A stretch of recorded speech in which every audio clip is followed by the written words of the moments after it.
Is that audio? Audio? Oh, you're gonna mix me up, I see. Is that my soundtrack? That's my theme music. Okie doke, let's see how this works. SQLAlchemy Session. So who is familiar with SQLAlchemy, ORM? Okay, so good. So I think this talk is probably more meaningful to people that have used SQLAlchemy. Like a lot of my talks, it kind of walks the line between what do other ORMs do and what does SQLAlchemy do and why is that possibly better. So we're talking about the session here, which is the thing you put your objects into and it does all the work with your database. And the talk here is going to focus on how the session is organized in terms of the database transaction. So we'll do a little review of a database transaction, and we're all pretty familiar with like the ACID model and stuff like that.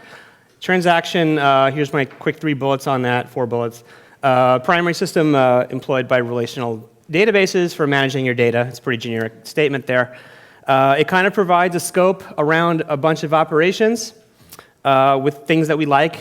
And I'll go through those things in a second. And then the transaction follows this model called the ACID model, which is, as a lot of you probably know, is an acronym. So we'll do all 4 letters of the acronym just to review, because actually SQLAlchemy Session interacts with at least 3 of those letters in a specific way. Oh, one more. Relational databases usually use transactions for all operations. Like if you go to your Postgres shell or something and you begin entering statements, you'll see that those statements will auto-commit, but the database engine is still using a transaction behind the scenes. It's just you don't see them because they're auto-committing. So there's always transactions in play in most cases. They just often are auto-commit. So the ACID model. The A in ACID stands for atomic. And atomic means that you can do a bunch of things in a transaction that don't actually affect the final state of the database until you commit them. And if you roll back the transaction, then everything you do is gone. So in this little picture I have here, there's kind of the green box is a table that stores, in this example, email addresses. And the green bars are little rows being added to the table within a transaction, but then the transaction is rolled back. So the state of the database is at the bottom. It begins with a table with 1 row and ends with a table with only 1 row because the stuff in the middle was rolled back. So that's the ACID model. It's atomic. You can roll back multiple things at once. That's the A. Easy, right? Okay. The C is consistency. Relational databases like to use what we call constraints. They like to validate data that's coming in that it meets a lot of criteria. And some of those criteria include that you have fields that are not nullable. They have to be present. You have a primary key, which has to be unique in terms of that table. You have what's called a foreign key constraint. Water. So I don't dry out. A foreign key constraint is when you have 2 tables where one table refers to rows in the other table. You'll have a column or columns in the dependent table that refers to the primary key identifiers in another table. Sometimes the same table, but usually 2 different tables. So in this case, if you want to insert a row into a table called addresses that has a foreign key to a table called user, the database won't let you do that unless the user ID column you're giving it, in this case, is referring to the primary key ID of the user table. So that's a good thing. It keeps our database in a state known as consistent, relationally consistent. But what these constraints, the effect they have is that you can't just put data in a database piecemeal. You have to have the data kind of prepared in a certain fashion. You have to have a row that has all the not nullable fields present before you can add the row. And if your row has foreign key constraints, the parent row has to be present first. There are some exceptions to that, like deferrable constraints, but that's not a generally used feature right now. Most databases don't really support deferrable constraints, but different topic. Anyway, you normally want to put rows in a certain order. So the SQLAlchemy session is going to have to take steps to work with that. The I in ACID is for isolation, which I'm going to do this in a slightly hand-wavy fashion, because isolation is actually a big topic. It's complicated. It kind of means that things that happen in the transaction are not visible to the outside world until the transaction is complete. And to a greater or lesser degree, it also means that things that happen in other transactions on the outside, you might not see those changes apparent in your transaction until your transaction is over. There's such as repeatable reads refers to if you load a row in your transaction and then outside someone commits some change to that row, you might see the old version of the row in your transaction if you have a higher degree of isolation. So isolation historically was achieved using locks of table and row locks. So you would have things would have to wait for things to happen. So in this picture I'm trying to illustrate, there's a second transaction there that can't read the address table until the first transaction is complete. So that's the locking style. But most modern databases today use a system called multi-version concurrency control, which means that each transaction gets a transaction ID or a timestamp. That transaction ID is applied to copies of rows that are local to that transaction, and then when the transaction commits, that version of the row becomes the official version. So different transactions can run concurrently, looking at copies of the same row with different versions of data with a different transaction ID. So what MVCC gives you is just a relatively higher degree of isolation with a relatively lower level of locking. There's still some locking happening. It's a whole topic for people much more intelligent than I am, but I just have in my brain the sense that your transaction is kind of, to some degree, kind of isolated from things happening. And that's as far as my brain goes with it. And then finally, the D will be an easy one. We'll have Borat explain durability. Basically, durability generally means after you commit the transaction, the database says the commit succeeded, you can be pretty sure that the data is safe on disk. And I actually went to Wikipedia to see if there's some more involved discussion. It didn't seem to have much. So durability is probably a big deal, but we don't think about it too much with relational databases. It just kind of happens. So that's kind of my view of a transaction. And so how do we build object relational mappers to interact with transactions in an effective way? And then, as a lot of my talks go, we'll start with what I call our first ORM, which means we're going to deal with an ORM that, SQLAlchemy wasn't the first ORM I wrote. I did all kinds of database, interaction layers at all my different jobs I've had, and I've done database layers like crazy, and a lot of other people have too. There's a lot of other ORMs, and there's a kind of a way we all go and do it at first, and it kind of follows a model called ActiveRecord. This is kind of a quick configuration of this ORM. It's really not that important. Like SQLAlchemy's configuration is not very different from this, but let's just suppose we have two tables, and I'm going to keep this user and address table, I'm going to try to keep it consistent all the way so that by the time we get to the end, you'll know these two tables really well, and you'll know what I'm talking about when I refer to the foreign key. The user table has a integer primary key, a surrogate integer primary key, and it has a string that holds like a name of a person. And then the address table has a string column called email, which has an email address, and also a surrogate primary key integer column, and a foreign key to the user table. So when you have user to addresses, that's called a one-to-many relationship. So the user table's got its primary key, and then many address entities can refer to the user entity. So far, this should be people should understand this kind of thing. It should be pretty cut and dry. It's the same, if you read the SQLAlchemy tutorial, it's the same exact model we have there. It's all over the place. Okay, so no big deal. And as far as the syntax, it's not SQLAlchemy syntax. It's not that important.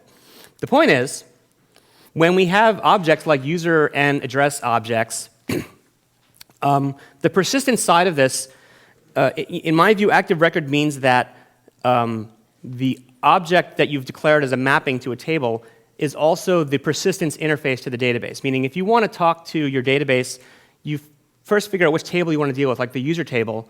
Then you deal with the user object, and then you're going to use commands on a user object to emit commands to the database, like an insert or an update.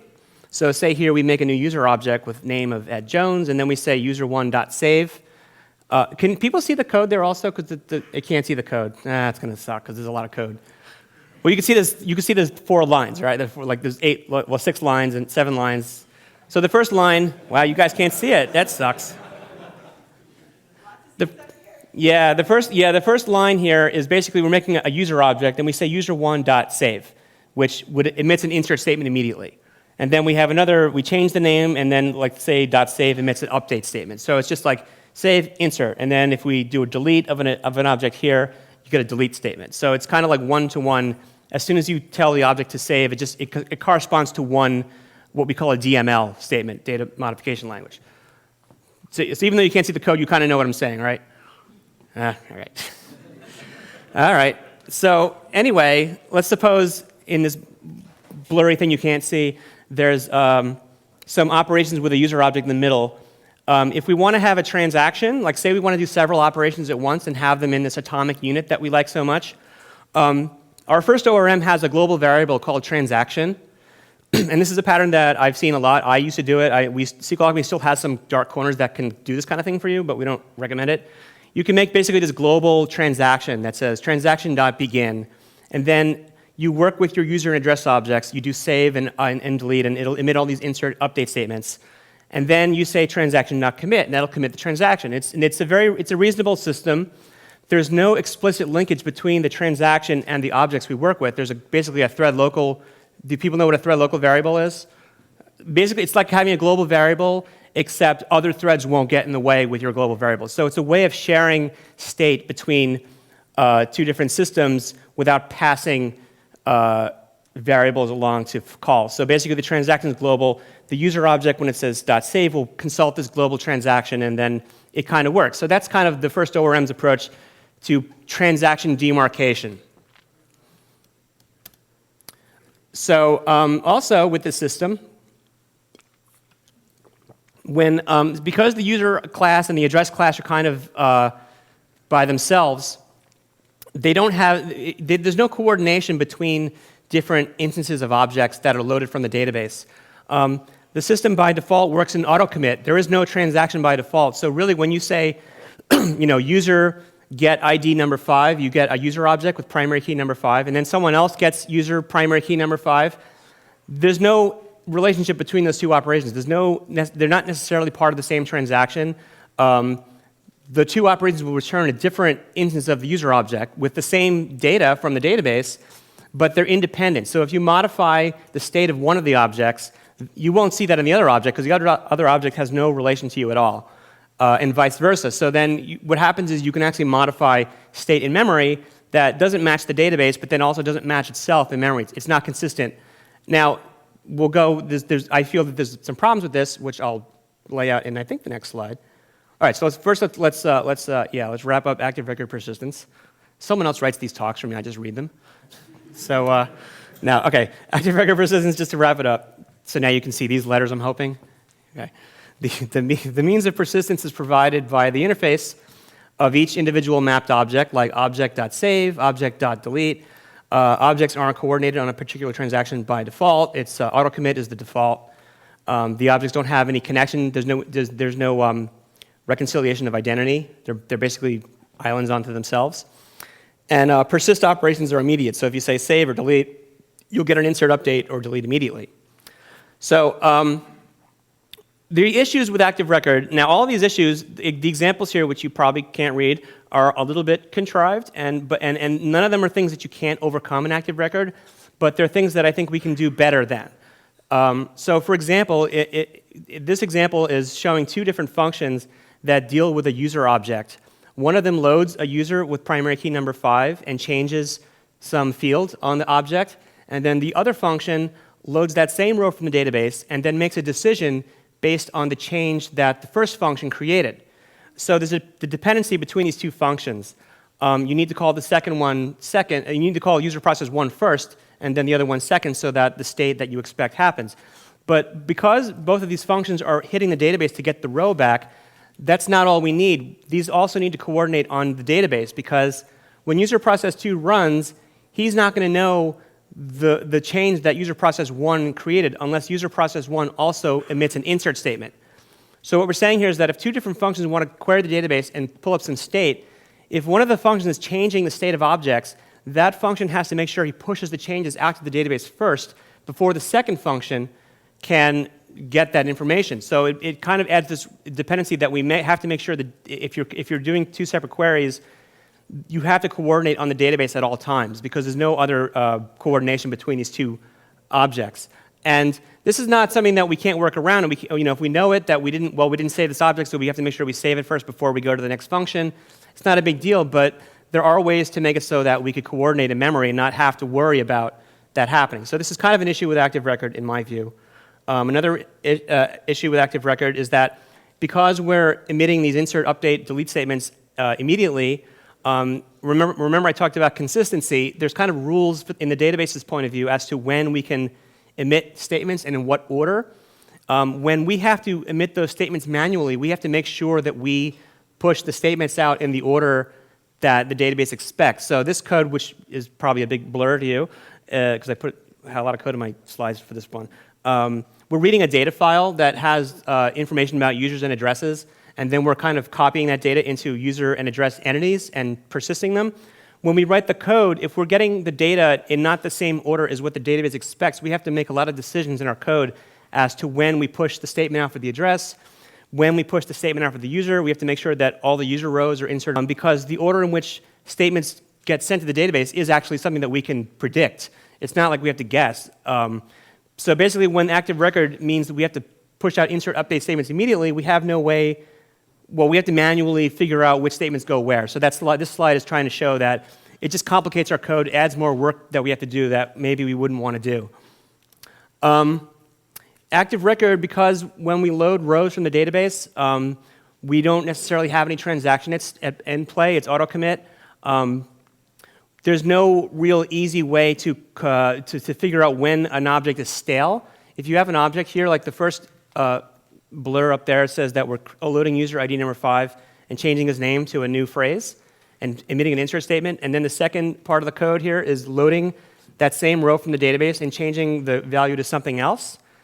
After that, we go back to the first user and ask him, what does your name field say? He's probably going to give you the name that he had in memory, not the one that was in the database, because there's no automatic, that helps, there's no automatic way for the user object to know when he needs to go back out to the database. We could maybe say, hey, ORM, can you please refresh user one's name field? And he'll do that, but we have to do that. We have to decide to do that manually, or we have to make the ORM such that the name field is always auto-refreshing every time we hit it, which would be very wasteful. And the problem here is that because the ActiveRecord system doesn't require any kind of transaction, any kind of unit that ties together a series of operations, there's no clean demarcation where we know to expire the data we've worked with and that we need to go back to the database and get new data. And then later on, user 2 changes his value again, the transaction's rolled back, but then user 2 still doesn't have the correct state because he doesn't know to expire his state. Basically, there's no auto expiration going on, and there's not a good place to do it. And then this is the final, most dense example, which I really tried to make this code shorter. So if you look at, I'll put the slides in the blog, and you can read the slides more carefully. What this is trying to illustrate is, we have some lighting. It's fun. The lack of behavioral constraints creates confusion. And what this code is trying to illustrate, if you could only see it, is that this code is basically broken. There's two different functions here, and like we would say that they run in two different threads or processes. Does everyone know what the producer-consumer model is? The general idea of producing something, putting on a queue. I see some heads nodding. So this is one thread here is a producer. He has a long-running transaction. He's loading rows from the database into user objects, putting those user objects onto a queue, and then a user-consumer thread is then popping user objects off the queue and then doing something with them. In this code, though, the code is broken because the producer is occasionally inserting the user row fresh into that transaction and then putting it on the queue. So the consumer will then pop that user off, and then if he tries to do something with that row that's not compatible, if he tries to, like, say, in this example, delete that row, that operation will actually silently or explicitly fail because the producer has inserted a row, but he's in a transaction, which, remember, the I in ACID is isolated. That row can't be seen by the outside world yet until the transaction is over. So the consumer will do a delete, and the delete will either it will not match any rows, and the ORM will either just silently fail to delete the row, or it will complain if the ORM is designed such that it checks for the number of rows matched. But the point of this code is just that it will fail based on the data. So if the user data happens to be all clean and we don't insert any new user rows, the code will succeed. We won't know anything's wrong with it. Even though the code's been written incorrectly, we're not going to know unless the data just happens to have a user that was inserted at the top and is being deleted at the bottom. Both are two things that might not happen.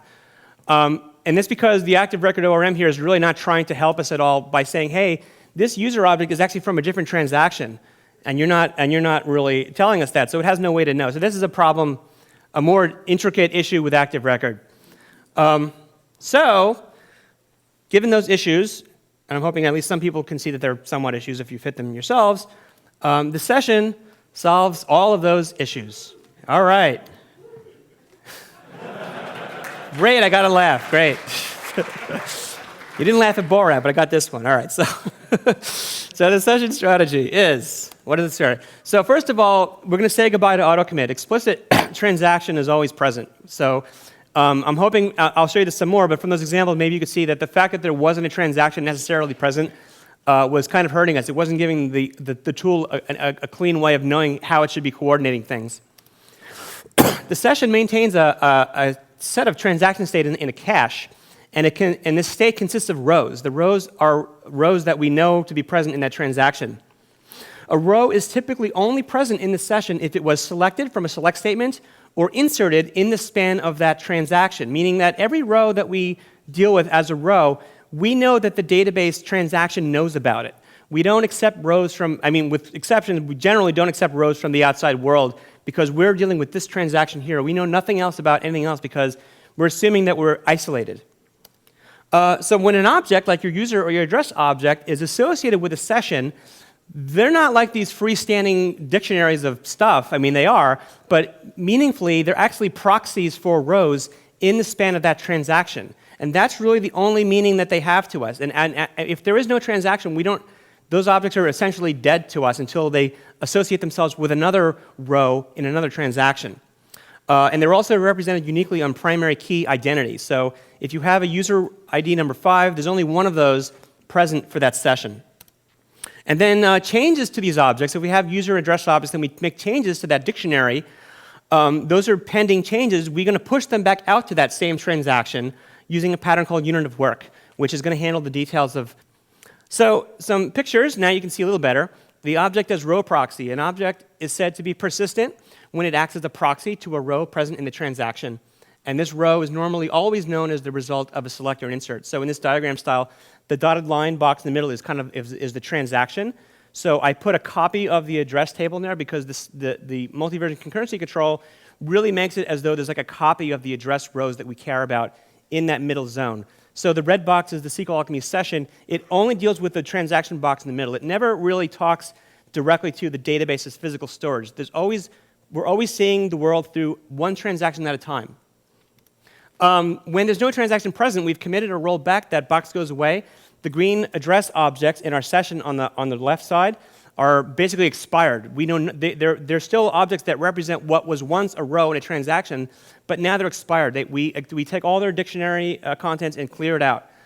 When you hit any attributes on those objects again, the session will be like, okay, let's go talk to the database again. Let's open a new transaction, get the row back again, so now we're back online with a new transaction. So we only look at data in terms of an ongoing transaction and never in any other way.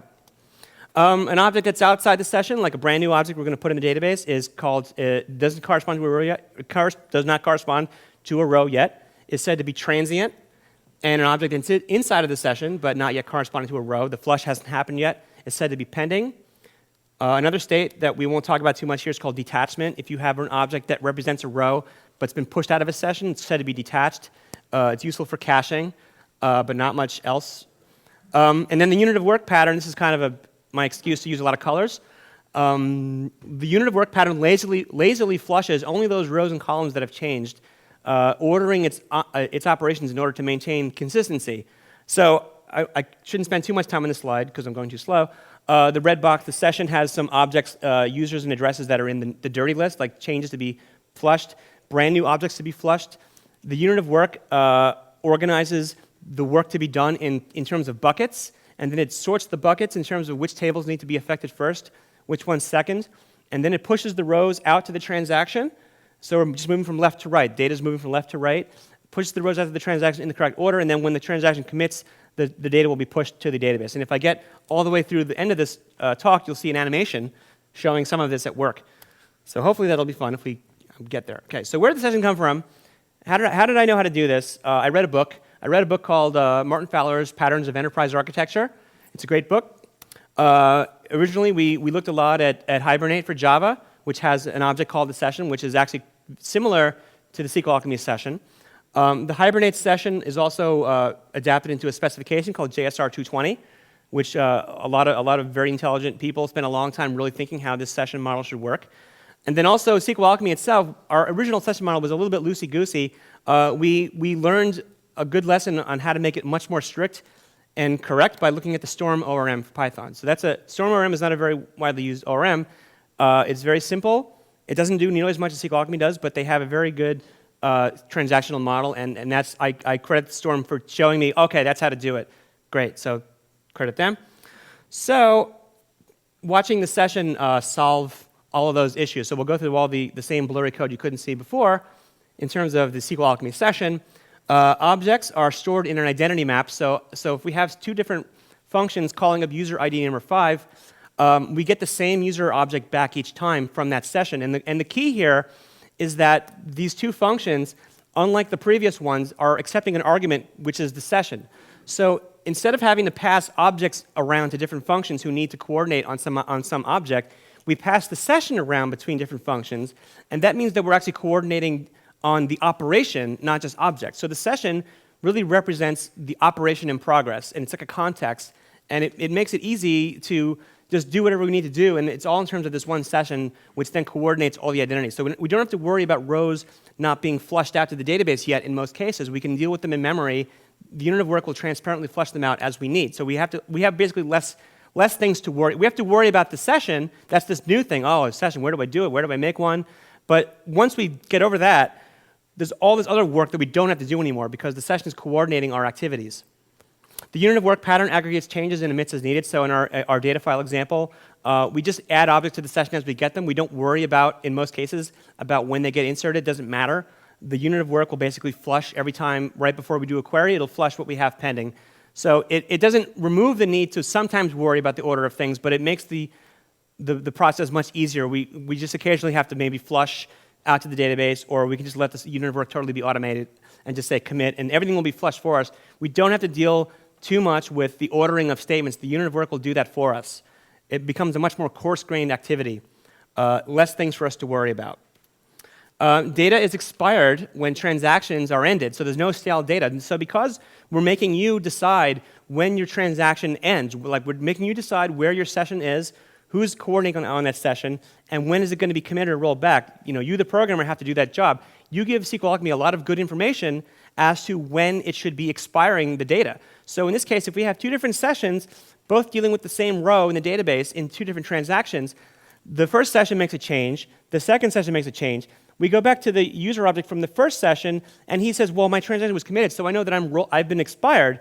I've got to go back and say, okay, go get a new transaction and get the fresh data. So in this example, you can hit the user 1 or user 2 objects all you want, commit, rollback, whatever you want. They will always show the data that's in the database. You'll always get what you will never get any kind of memory data that's not really there. It's always fresh, assuming a high level of isolation in your transactions. If you have like dirty reads, then you'll have problems.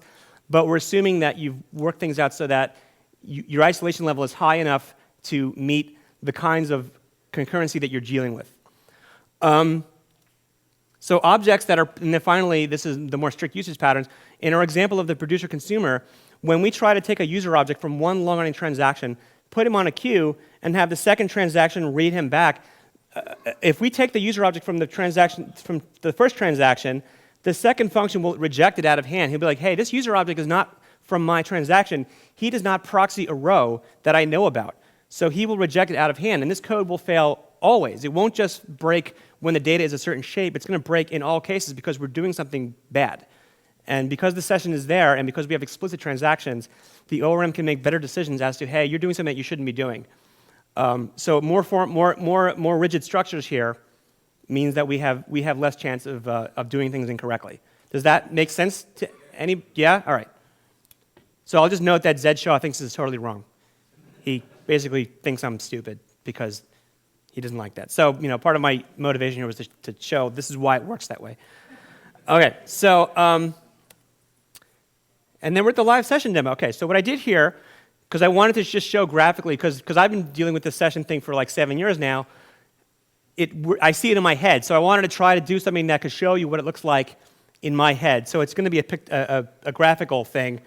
We're going to do this SQLAlchemy model, which is the same model we've just been dealing with, the user object, the address object, the same fields. we're going to flip the many to one the user has a collection of addresses on it in this case. So user.addresses is a collection of addresses. And then the code that we're going to animate, and the way I did this was I basically used SQLAlchemy events. So as this code would run, I use events and also some other Python hooks to track when different state changes occurred. And then those state changes, I would emit commands to a big JavaScript file. And then the JavaScript file is going to actually cause this HTML5 screen to change state based on commands. So basically, I ran this code into a special event catcher that turns it into a set of animation sequences. So we create a new user. We access the addresses collection on the user, which makes a new collection. We add to that collection 3 address objects. We create a new session. We then add the user object to that session, and then in SQLAlchemy, that add operation will cascade to the 3 addresses attached to the user. We commit the transaction, which will flush all those changes out. The user is then expired. We'll then access the addresses collection on the user again, which will hit the database, start a new transaction. We're going to look at the first address in that collection, change the email to something, and then we're going to commit the transaction again. So let's see if we can do this part. You see it? Great. All right. So let me get my mouse. The mouse is over here. So what you see, the big cylinders are your database, and those 2 boxes are the user and address table. And that's the SQLAlchemy engine down there, and there's a connection pool, and there's 3 connections, say open, so there's no data in the database yet. And the first thing we're going to do is get focused on the window. The second thing we're going to do is make a new user object. Oh, I pressed the wrong button. Let's do this. Reset. So that's the user object. So it's the yellow box, and I'll put this on my blog, so you can actually zoom into it if you want to zoom and do that. So just to see more, it's a little glitchy because I'm not an HTML5 expert, but it's kind of works. So we make a new user object. We set the name attribute to the value ed, so its username is ed, and then we say user.addresses. It makes an empty collection, and then we add an address object. We create a new address, 1, set the email field, 2 addresses, set the email field, 3 addresses, set the email field, and then we're going to start putting those addresses in the user addresses collection. So this is really 1 step at a time. This is like the atomic level of code. So there's the address being appended, 2 appends, 3 appends, great. Now we're ready to put this whole thing in the session. There's the session. So the little boxes inside are like various elements of the session that are public. There's the new collection, which is objects that are pending. The dirty list is objects that have pending changes to be updated. The deleted list, objects to be deleted. The bigger box is the identity map. Those are persistent row proxies, but like every object that proxies a row will be in the identity map. The transaction represents all the connections that we know about pointing to databases. And then the next is we're going to start adding the user to the session, so the little yellow reference goes up in the top there. That operation cascades to the 1, 2, 3 address objects associated with the user. Now the flush begins. So we establish a connection. You can see it pop into the transaction box there. The database creates a transaction ID where it's going to store all the version of changes that we're going to create that are pending. And then we insert the user row. The database creates a new primary key for that row and sends us back the primary key. We then have to take that primary key and populate it into the foreign key column of all 3 address objects. So then what it does is it sets user 1's identity to value 1, and then it populates that number 1 into the user ID foreign key of the address objects, which is actually, you can't see it, but it's actually happening in those little address boxes if you were to zoom in. And then we insert the address rows. That's 1 row and 2 rows and 3 rows. So now the transaction's got the data as we want to see it.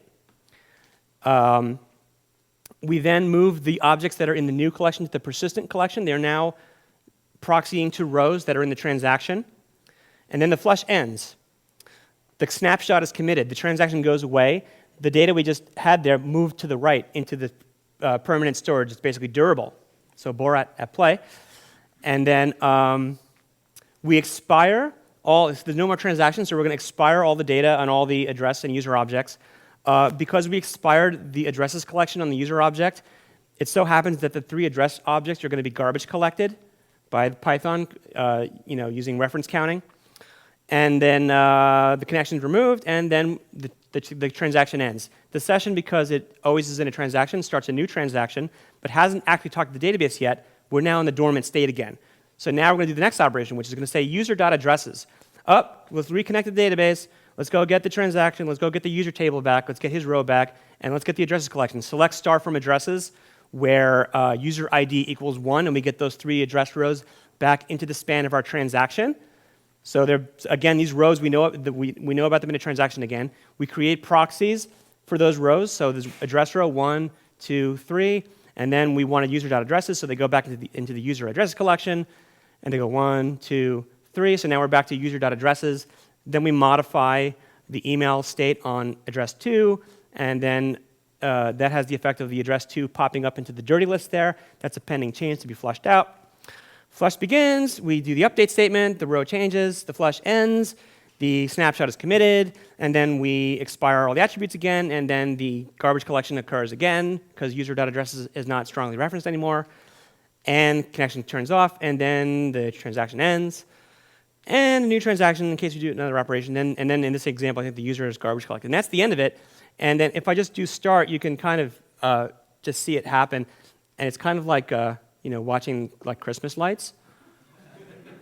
Like we'll have like a Christmas tree with SQLAlchemy objects flashing on and off. So this is kind of I originally I thought I would just run this thing and have people see it, but you wouldn't know what the hell it's doing. So I figured let's go through it first. So now you can appreciate the zen of the SQLAlchemy session just running in this goofy graphical way. So as long as I see at least 2 people laughing, I know it wasn't a total loss. So this is just HTML5, so I can put this up, and if you want to play with it, it's kind of a funny thing.